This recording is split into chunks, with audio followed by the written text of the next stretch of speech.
안녕하세요. 대략 한 6개월 이후의 경제 상황을 지금 미리 알 수 있는 지표, 이것을 리딩 인디케이터, 즉 선행 지표라고 합니다. 예를 들면 주가나 기계 수주액, 생산 지수, 도매 물가 지수 이런 것들이 리딩 인디케이터의 어떤 그 사례입니다. 이 중에 가장 중요한 것이 종합 주가 지수입니다. 한국에서는 코스피 지수 이렇게 되죠. 그래서 그 주요 국가들 경제 상황을 종합적으로 판단할 수 있는 것도 일정 기간의 주가 지수 흐름이 되는 겁니다. 그래서 경제 종합 성적표 이렇게 말하지 않습니까? 그래서 이 시간에는 이런 그 미국, 일본, 중공, 한국의 그 대표적인 주가 지수를 살펴보면서 결국 한국 경제는 잃어버린 20년을 향하여 지금 항해 중인 것 같다. 이런 결론을 내릴 수밖에 없다는 점을 제시하고자 합니다. 대략 2004년 이후에 각국의 주가지수 그래프 한번 구경하겠습니다. 우선 미국부터 보시죠. 다우지수, 나스닥 지수 한번 보십시오. 이게 슈퍼파워, 최고 우등생 성적표입니다. 되는 집구석은 저래야 되는 겁니다. 자, 이것을 기준으로 일본과 중공과 한국을 비교해 보겠습니다. 눈으로 바로 표시가 납니다. 일본부터 볼까요? 일본은 우리보다 먼저 잃어버린 10년 또는 20년 보냈다고 하지 않습니까? 그러나 동일본 대지진 이후에 니케이 지수는 분명히 살아나고 있습니다. 지금 일본 경제 상당히 좋은 편이죠. 일단 젊은이들 취업 걱정 안 하잖아요. 대학을 졸업하기도 전에 원하는 기업 서너 군데 결정해 놓고 이리 갈까 저리 갈까 이렇게 행복한 고민을 한다고 합니다. 한국도 80년대에 이런 시절이 있었습니다. 중공은 어떤지 보겠습니다. 상해 종합지수 한번 보십시오. 지금 죽어가고 있습니다. 그렇죠? 동의되시죠? 죽어가고 있습니다. 상해지수 그래프 보면 두 번 뾰족한 구간 있죠. 이게 바로 중공이 경제 한번 살려보려고 돈을 천문학적으로 풀어갖고 시장을 부양한 그 실패한 후유증을 보는 겁니다. 금년 초에도 사상 최대 규모 부양책 실시한다고 했는데 찔끔 오르다가 바로 주저앉고 있습니다. 즉 중공은 돈 풀어서 부양해도 더 이상 약발이 안 먹힌다는 겁니다. 지금 죽어가고 있는 겁니다. 그래서 제가 3월부터 이런 말씀을 쭉 계속해서 해오고 있는 겁니다. 상해지수 앞으로 오른다고 베팅할 사람이 있겠습니까? 네. 저는 오를 수 없다고 봅니다. 이제 한국 한번 보겠습니다. 한국도 이미 2016년까지 잃어버린 10년이 진행되었다고 저는 봅니다. 예. 이게 지금 문재인 정부 하에서만 이렇게 완전히 망가지는 건 아니고요. 한국 경제 이미 2016년부터까지도 잃어버린 10년을 저는 보내고 있었다고 보는 겁니다. 근데 2017년 반짝 살아나는 것 같더니 바로 꼬꾸라졌습니다. 지금 꼬꾸라지는 것이 분명히 보입니다. 그렇지 않습니까? 금년 1분기 GDP 마이너스 0.4% 성장했죠. 꼬꾸라진 겁니다. 그런데 한국은행이 금리 내려버리고 또 금년에 더 내린다고 립 서비스 달짝지근하게 흘리사고 2분기 성장률 정보 일주일 전부터 언론에 설설 풀더니 2분기 GDP 1.1% 성장했다고 깜짝 발표를 해도 주가지수 박살에 박살을 거듭했습니다. 3일간 35포인트 폭삭 내려앉았습니다. 이 기간에 미국은 연일 사상 최고치 갱신 행진 신나게 하고 있었죠. 자, 문재인이 2017년 5월 10일 시작을 했는데 그 전일 종가가 2292였습니다. 지금 종가 2066입니다. 그동안 대략 한 10% 말아먹었습니다. 이게 엄청난 겁니다. 왜냐하면 미국 저렇게 좋거든요. 그런데 쓴맛은 지금부터 제대로 맛볼 것 같습니다. 지금부터라도 제대로 된 경제정책, 대외정책 꾸준히 실시하면 그러면 살아날 수 있다고 봅니다. 지금보다 더 힘든 상황에서도 살아남은 저력이 있는데 못할 거 없는데 말이죠. 문제는 지금은 이제 한국 정부 종북 주사파 독재 정권으로 이렇게 딱 특징이 되지 않습니까? 예. 반미, 반일, 종북, 친중 뭐 이런 게 지금 그 특징이죠. 그래서 한마디로 말이죠. 경제를 살릴 능력이 저는 없다고 봅니다. 그 다음에 살릴 마음도 없는 것으로 제 눈에는 보이는 겁니다. 제가 이렇게 판단하는 근거를 제시하겠습니다. 2분기 GDP라는 거요. 이게 바로 국민소득 아닙니까? 소득. 국민소득. 더 줄여서 소득입니다. 소득. 우리 전체 소득. 이 소득의 내용을 보면 민간 부문 쪼그라들었다는 거 아닙니까? 그래서 지속 가능한 성장을 위해서는 민간 부문을 살려야 하잖아요. 예. 그게 기업 투자 활성화하는 거 아닙니까? 그렇다면 기업 투자 가로막는 악법을 없애고 규제를 풀고 이런 것이 보여야 하잖아요. 어제 미국 2분기 GDP 예상보다 좋은 2.1% 이렇게 발표 났습니다. 백악관 경제자문위원회 위원장인 커들러가 CNBC 스쿼크박스 인터뷰하면서요. 미국 경제 매우 잘 나가고 있다. 작년에 페드가 금리를 4번이나 올리고 양적 긴축 정책 그렇게 실시했음에도 1분기 3.1%, 2분기 2.1% 이렇게 성장한 거 기적과 같다. 이유는 뭐냐? 규제를 풀고 세금 왕창 인하한 덕분이다. 트럼프가 취임하자마자 법인세 왕창 내렸지 않습니까? 지금 거의 세계 최저 수준이죠. 물론 아일랜드보다는 좀 높지만요. 예.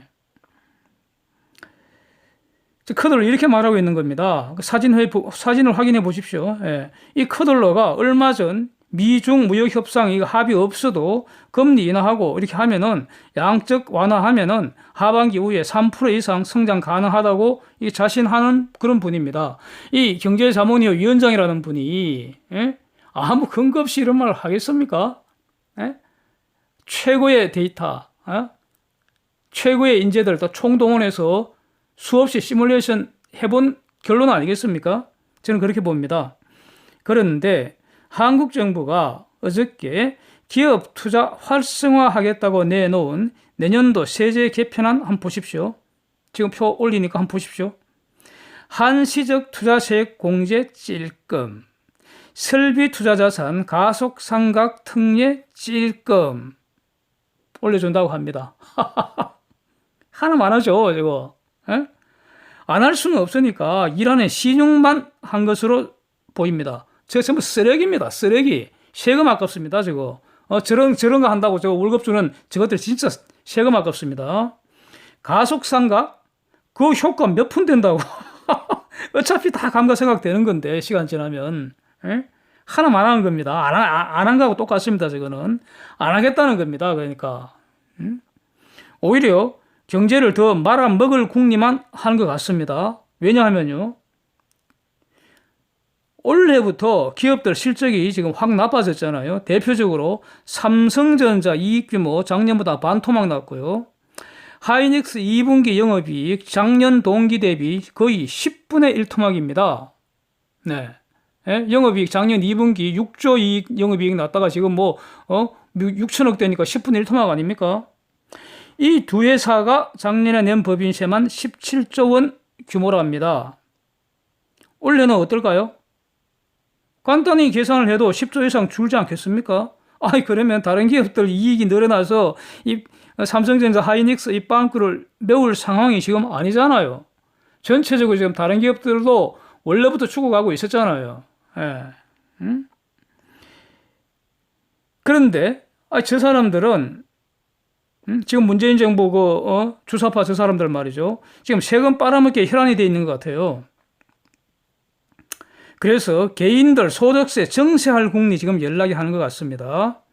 말은 부자 정세 이지랄 하는데 실제로는 기업들 법인세 왕창 줄어들어서 세수 빵꾸 날 것 같으니까 어떻게 하든 개인들한테 그 메꾸려고 개인들 세금 올리려고 지금 혈안이 돼 있는 것 같습니다. 지금 다시 법인세 더 올릴 수도 없잖아요. 그런데 중요한 건 말이죠. 세금을 늘리면 GDP는 더 추락하게 되어 있습니다.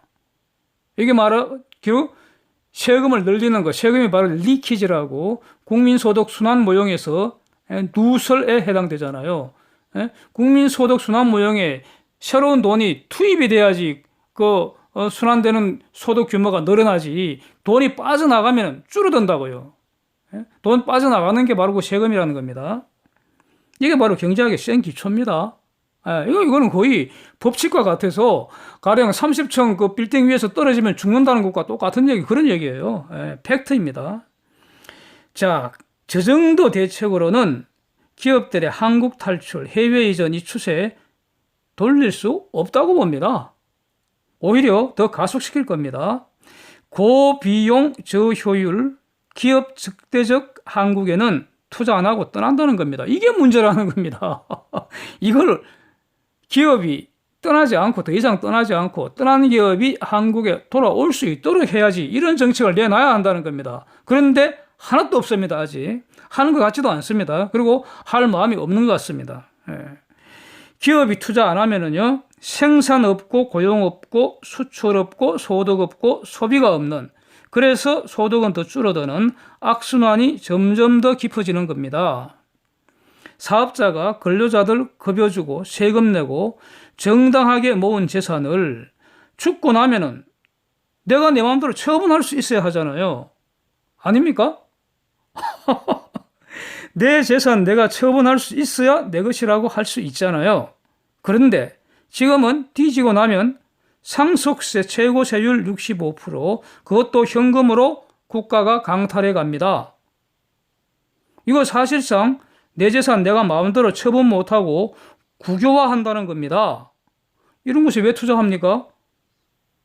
뭐 하려고 이게 투자합니까? 있는 재산 죽기 전에 해외로 안전하게 이전하는 것이 돈 버는 것보다 더 중요하잖아요. 아닙니까? 고비용 저효율, 이 문제 심각하죠.